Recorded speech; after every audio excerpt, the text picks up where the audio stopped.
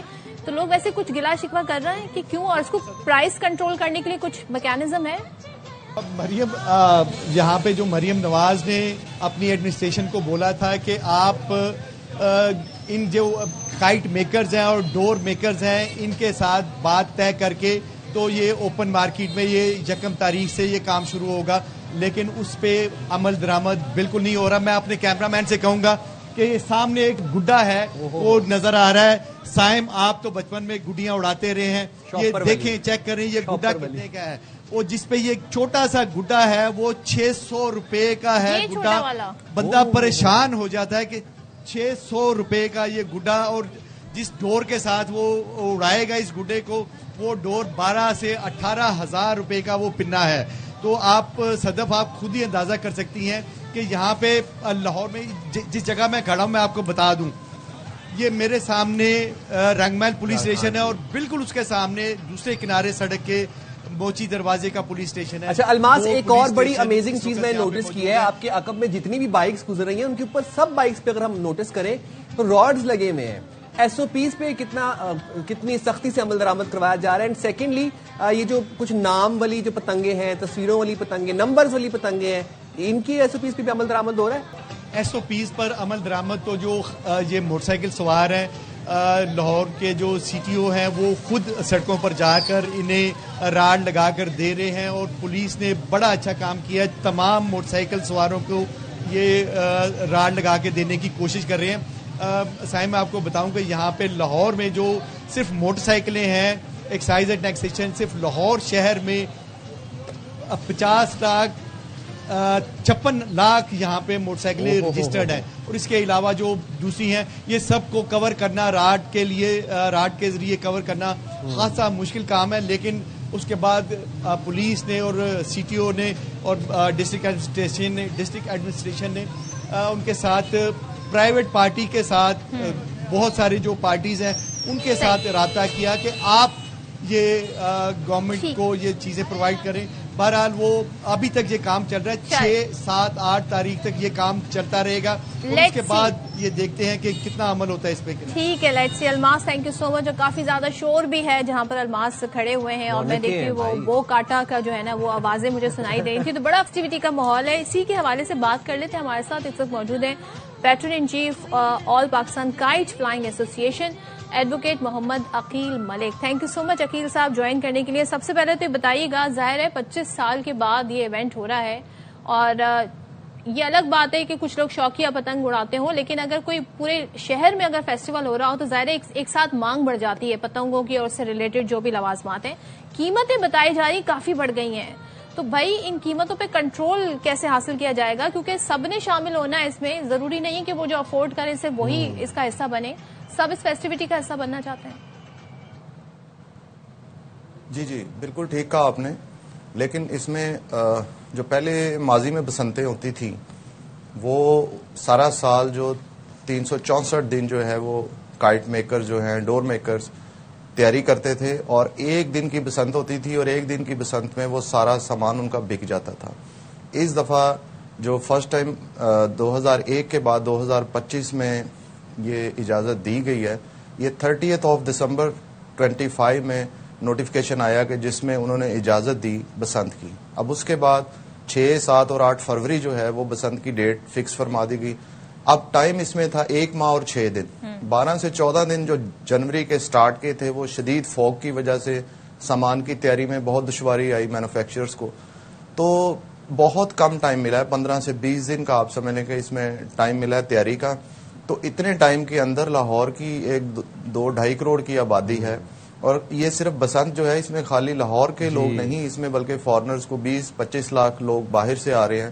پھر پاکستان کے جو دوسرے شہر ہیں وہاں سے بھی لوگ جو ہے وہ 6، 7 اور 8 فروری کو لاہور میں بسنت منانے آئیں گے. تو ایک بہت ہیوج رش ہوگا، لیکن اس حساب سے ڈیمانڈ اور سپلائی کا ایک بہت بڑا گیپ ہونے کی وجہ سے یہ قیمتیں جو ہیں ان پہ کنٹرول کرنا بہت مشکل ہوا ہے. ہم بہت کوشش کی ہے، گورنمنٹ نے بھی اور ہماری ایسوسیشن نے بھی، لیکن مٹیریل جو ہے اس کی چونکہ شارٹیج ہے کافی زیادہ، یہ وجہ ہوئی ہے. اب اس کے لیے ہم نے جو کمشنر لاہور ہے مریم خان صاحب, انہوں نے بہت کام کیا ہے.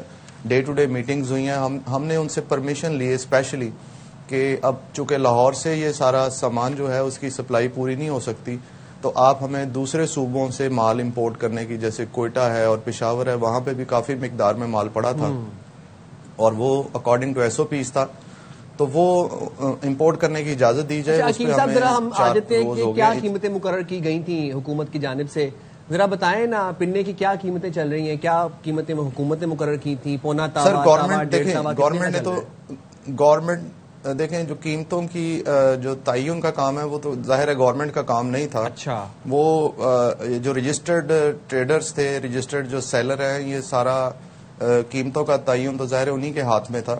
گورنمنٹ نے کوشش تو کی ہے کہ اس کی قیمتیں کم ہو سکیں, لیکن ابھی 8 سے 10 ہزار روپے کا ایک 2 پیس کا پنا ہے. 2 پیس جس کو ہم کہہ سکتے ہیں 2000 میٹر اس کی لینتھ ہوگی, 2000 میٹر. تو جو 2000 میٹر کی لینتھ کا پنا ہے وہ تقریباً 10-12 ہزار, 8 ہزار سے 12 ہزار کے اندر فروخت ہو رہا ہے. اور حالانکہ اس کی پرائس جو ہے وہ 2000 یا 2500 سے زیادہ نہیں ہونی چاہیے تھی. اسی طرح جو گڈا ہے 1.5 تاوا جسے کہتے ہیں, اس کی چوڑائی جو ہے وہ 40 انچ ہوگی میکسیمم. جو میکسیمم بڑا گڈا ہے وہ بھی 100 سے 150 کا ہونا چاہیے تھا, لیکن وہ انفارچونیٹلی 500-600 روپے میں فروخت ہو رہا ہے. اور جو تاوا گڈا ہے جو اس سے بھی چھوٹا ہے وہ یہ سمجھ لیں کہ وہ 60-70 روپے کا ہونا چاہیے تھا, لیکن وہ بھی 200-250 روپے ہے نا کہ آپ لوگوں نے محدود کر دیا, رجسٹرڈ سیلر تک ہی چیزیں محدود کر دی. اوپن کر دیتے تو یہ مسائل نہیں ہوتے لوگوں کو, اور سب اس کا حصہ بننے کی کوشش کرتے ہوئے. نہیں, رجسٹرڈ تو ڈیفینیٹلی رجسٹرڈ کرنا اس لیے ضروری تھا کہ اگر ہم سب کو اجازت دے دیتے تو وہ SOP سے ہٹ کے وہ مال کی تیاری ہو سکتی تھی. اس میں دھاتی ڈور کا استعمال ہو سکتا تھا, موٹی ڈور کا استعمال ہو سکتا تھا, شارپ مانجے کا استعمال ہو سکتا. جی نہیں, پتنگوں میں بھی ہر پتنگ کے اوپر دیکھیں بار کوڈ لگنا ہے, اور وہ بار کوڈ کے سکین ہونا ہے کہ وہ یہ جو پتنگ ہے یہ رجسٹرڈ مینوفیکچر نے بنائی ہے, اور اس کا سائز وغیرہ سب کچھ اکارڈنگ ٹو SOPs ہیں. اس کو دیکھیں اوپنلی نہیں کیا جا سکتا. یہ پہلی بسنت ہے جو کہ 24 سال بعد آ رہی ہے, تو اس بسنت کے اندر گورنمنٹ سے ہماری میٹنگ جو ہوئی تھی, انہوں نے بھی اس چیز کو ایڈمٹ کیا ہے کہ یہ چونکہ اب پہلی بسنت ہے, اس میں جوں تون جیسے بھی ہم کوشش کر کے ابھی اس بسنت کو ہم فرسٹ ٹائم کرنے جا رہے ہیں. انشاءاللہ اگلے سال سے چونکہ پورا سال اس کا کوئی میکینزم بنائیں گے اور پراپر ٹائم ملے گا, تو انشاءاللہ یہ بہتر ہو جائے گی. یہ دشواری صرف پہلی اس سال کی بسنت میں, انشاءاللہ نیکسٹ ٹائم یہ چیزیں جو ہے نا انشاءاللہ اور سموتھ ہو جائیں گی. وکیل صاحب ایک اور بات بتائیے گا, ایک SOP یہ بھی تھا کہ کلرز جو ہیں وہ کسی سیاسی پارٹی کی ریپرزنٹیشن نہیں کریں گے, یا کوئی نمبرز ایسے نہیں ہوں گے, یا کوئی تصویریں ایسی نہیں گڈیوں پہ لگائی جائیں گی جو کسی سیاسی رہنما سیاسی شخصیت کی ہوں. تو اس SOP پہ کس حد تک عمل کیا جا رہا ہے شہریوں کی جانب سے؟ جی بالکل 100% عمل کیا جا رہا ہے اس پہ, کیونکہ تمام رجسٹرڈ مینوفیکچررز جو ہیں اس کو پراپرلی ان کے بزنس پلیسز جو ہیں ان کے رجسٹرڈ ایڈریسز ایسوسیشن کے پاس بھی ہیں, گورنمنٹ کے پاس بھی ہیں, ہم بھی چیک کر رہے ہیں, گورنمنٹ بھی اس کو چیک کر رہی ہے. اور کسی کی تصویر سیاسی پارٹی کے کسی رہنما کی وہ تصویر نہیں ہونی چاہیے, نفرت انگیزی نہیں ہونی چاہیے, کوئی خاص کلر نہیں ہونا چاہیے, کوئی خاص ایسی اس پہ لکھائی نہیں ہونی چاہیے جس سے کسی پولیٹیکل ایکٹیویٹی کا ریفلیکشن آ رہا ہو. تو یہ ساری چیزیں انڈر SOPs ہو رہی ہیں, اور بہت ماشاءاللہ آپ دیکھ لیں کہ اتنی بائکس ہیں. اگر آپ دیکھیں آن ایئر, ابھی آپ نے موچی دروازہ دیکھا ہے تو آپ کو 10 میں سے 8 یا 9 بائکس جو ان پہ راڈ لگا نظر آئے گا. اور بہت کوشش کی ہے ہماری ایسوسیشن نے, 15,000 ہم نے والنٹریلی فری کیمپس لگا کے راڈ لگائے ہیں. گورنمنٹ نے بھی لاکھوں کی تعداد میں مختلف چوکس میں اور مختلف سگنلز پہ کھڑے ہو کے فری راڈ لگا رہے ہیں. اور یہ بہت اس دفعہ لاہور جو ہے اسے بہت وارملی ویلکم کر رہا ہے اس اپنے فیسٹیول کو جو 24 سال سے کھو چکا تھا. Let's hope for the best. Thank you so much Aqeel صاحب, بہت شکریہ. اب دیکھتے ہیں جی کہ اب گورنمنٹ نے یہ فیصلہ کیا ہے کہ 3 دن بسنت منائی جائے گی, تو اس کے لیے تیاریاں کہتے ہیں ہمیں اتنا ٹائم نہیں ملا. نیکسٹ ایئر جب یہ ہوگا تو بھرپور تیاری ہوگی, مزید تیاری انشاءاللہ. جائیں گے چھوٹی سی بریک پہ اور حاضر ہوں گے بریک کے بعد.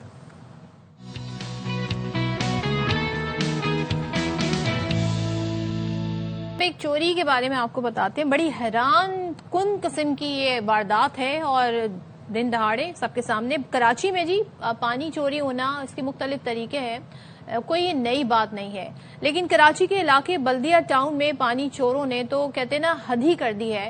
یعنی کہ 33 انچ کی لائن توڑی اور اس کو توڑ کر کوئی تالاب نہیں بلکہ پورا ایک چھوٹا سا ڈیم انہوں نے بنا لیا ہے، اور پانی کے اتنے بڑے ذخیرے سے ارد گرد کا جو علاقہ ہے وہ بہت زیادہ شدید پانی کے بحران کا شکار ہو گیا. خاص طور پر ہم ڈسٹرکٹ کماڑی اور ویسٹ کے بیشتر علاقوں میں پانی کی فراہمی دیکھ رہے ہیں کہ معطل ہے، کئی دن ہو گئے. تو شہریوں کی بڑی تعداد نے جب وجوہات معلوم کی، سوچے شہری معلوم کر رہے ہیں وجوہات، یہاں پہ شہری پتہ لگا رہے ہیں کہ آخر ان کے ساتھ ایسا کیوں ہو رہا ہے، تو پتہ ہی چلا کہ جی واٹر مافیا اپنا دھندا یہاں پر چلا رہا ہے. میں تو حیران ہوں کہ دن دہاڑے لائن توڑ کے اور وہاں پر ڈیم ہی بنا لیا چوروں نے.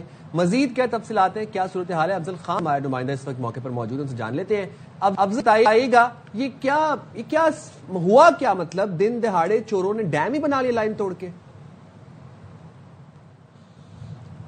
سائم دیکھیں، بلدیہ کٹو گوٹ کے اندر درجنوں مرتبہ جو ہے وہ پانی کی لائن توڑی گئی، لیکن ہمیں واٹر بورڈ کی جانب سے پردہ پوشی کی گئی. وہ یہی بتاتے تھے کہ پریشر کی وجہ سے لائن ٹوٹ گئی ہے، لیکن پھر اس کے بعد شہریوں نے خود لائن توڑنے والوں کو پکڑنے کی کوشش کی، اور اس کے بعد واٹر بورڈ اور دیگر انتظامیہ کی جانب سے یہاں کارروائی بھی کی گئی. لیکن پھر بھی وہ جو مافیا ہے جو کہ لائنیں توڑ کر وہاں پر ڈیم بنا دیتا ہے، پانی جمع کرتا ہے اور پھر اسے شہریوں کو مہنگے داموں بیچتا ہے، ان کے خلاف کوئی کارروائی نہیں ہوئی، اور انہوں نے پھر یک بعد دیگر جو ہے لائنیں توڑنا شروع کر دی.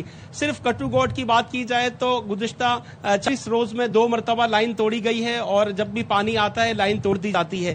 اسی اطلاع پر میں آیا تھا کٹو گوٹ، لیکن جب میں یہاں آیا ہوں تو میں بہت زیادہ حیران بھی ہوں، اور ایک صحافی اور کراچی کے شہری ہونے کی حیثیت سے مجھے بہت زیادہ دکھ بھی ہے، کیونکہ میں نے دیکھا کہ ناردرن بائی پاس پر منگو پیر تک مختلف مقامات پر جو ہے وہ جو ہب کینال سے 33 انچ کی لائن آتی ہے اس کو توڑا گیا ہے، اور چھوٹے چھوٹے ڈیمز بنائے گئے ہیں جگہ جگہ پر. اور یہ صرف ایک کٹو گوٹ نہیں بلکہ شیدی گوٹ، سوراب خان گوٹ، خیر آباد، منگو پیر تک جو ہے وہ مختلف مقامات پر یہ ڈیمز بنا کر اس میں باقاعدہ منظم طریقے سے پانی کی چوری. یہ بھی ذرا دکھائیں اپنے کیمرہ مین سے، کہیں اگر پین کر کے ہمیں مناظر دکھا سکے آپ کے بیک گراؤنڈ کے.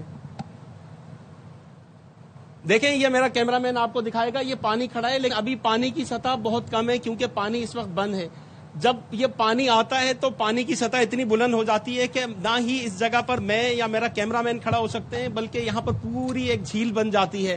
اور پھر اس کے بعد یہاں پر باقاعدہ ٹینکرز لگتے ہیں، رات کے اندھیرے میں پانی یہاں سے اس کو بھرا جاتا ہے، اور اس پانی کو شہریوں کو مہنگے داموں بیچا جاتا ہے. اور ایک اور بات جس کی نشاندہی کرنا چاہوں گا، خود میں نے دیکھا کہ اس جگہ جگہ جہاں پر یہ ڈیم بنے ہوئے ہیں وہاں پر کتے بلیاں بھی پانی پی رہی ہیں، سانپ اور دیگر حشرات اور الز بھی میں نے اس پانی کے اندر دیکھے ہیں. لیکن شہری، کراچی کے معصوم شہری سمجھتے ہیں کہ شاید وہ جو 3500 یا 7000 روپے دے کر سنگل یا ڈبل ٹینکر خریدتے ہیں وہ پانی پینے کے قابل ہے. بالکل وہ پینے کے قابل نہیں ہے، مضر صحت پانی ہوتا ہے جو یہاں سے چوری کر کے شہریوں کے پہلے حق پر ڈاکہ ڈال کر جو پانی لائن میں ملنا چاہیے تھا اس پانی کو یہاں پر لائن توڑ کر شہریوں کو مہنگے داموں بیچا جاتا ہے، اور وہ بھی مضر صحت پانی ہوتا ہے. اور ہمیشہ جو ہے یہ اتنا بڑا ایک کہتے ہیں نا ایک پانی کی چوری ہو رہی ہے، دن دھڑے ہو رہی ہے، جو اس سے متعلقہ حکام ہیں وہ کہاں ہیں؟ شہریوں نے پہلے خود پتہ لگایا کہ ان کے ساتھ ہو کیا رہا ہے، پھر اس کے بعد جی یہ ساری صورتحال سامنے آئی. ہمارے ساتھ موجود ہیں C O Karachi water and sewerage board Asadullah صاحب. Thank you so much Asad صاحب بات کرنے کے لیے. پہلے تو بتائیے گا یہ ہے کیا ڈیم بنانا، دن دہاڑے پانی چوری کرنا، یہ کون لوگ ہیں اور اس پر آپ لوگوں نے اب تک کیا کارروائی کی ہے؟ السلام علیکم. صدف دیکھیں، یہ جو جتنی بھی پانی کی چوری کا سلسلہ ہے یہ سارا سلسلہ جو ہے یہ ڈسٹرکٹ ویسٹ میں ہو رہا ہے. میرے جو اینکر افضل خان صاحب اس وقت ہیں ان کے کل بھی میرے پاس میسیجز آئے تھے، تو میں نے اپنے جو متعلقہ اسٹاف ہے ان کو یہ احکامات دیے تھے کہ اس کو جلدی اٹینڈ کیا جائے. جہاں تک اس لائن کا تعلق ہے جس سے جو اس وقت ڈسکشن ہے، انڈر ڈسکشن، یہ 33 انچ کی لائن ہے، 60 گھنٹے یہ پانی دیتی ہے بلدیہ کو، اور یہ جو ہمارا ہب ڈیم ہے اس سے یہ پانی ملتا ہے. ہر 15 دن کے بعد یہ سپلائی ہوتی ہے کیونکہ اس کے 6 شوٹ نکلتے ہیں یہاں سے، اور وہ مختلف علاقوں کو پانی دیتے ہیں. جو ان کا ٹرن آتا ہے یہ 33 انچ کی لائن کا، یہ ہر 15 دن کے بعد آتا ہے. صاحب میں تو یہ جاننا چاہ رہی ہوں آپ لوگوں کا کوئی الرٹ سسٹم نہیں ہے کہیں سے؟ آپ کی بات کاٹ رہا ہوں، 15 دن بعد جو ہے ٹرن نہیں آتا، ہر مہینے بعد ٹرن آتا ہے. لیکن سوال یہ ہے کہ جس دن پانی آتا ہے اسی دن مافیا کو کیسے پتا چل جاتا ہے؟ وہ پانی آنے سے پہلے راتوں رات لائن توڑ دیتے ہیں اور ڈیم بھر دیتے ہیں اور شہریوں کو پانی نہیں مل پاتا. اور واٹر بورڈ انتظامیہ سے جب اس بارے میں پوچھا جاتا ہے تو وہ جواب نہیں دے پاتے. جی اسد صاحب کیا کہیے گا؟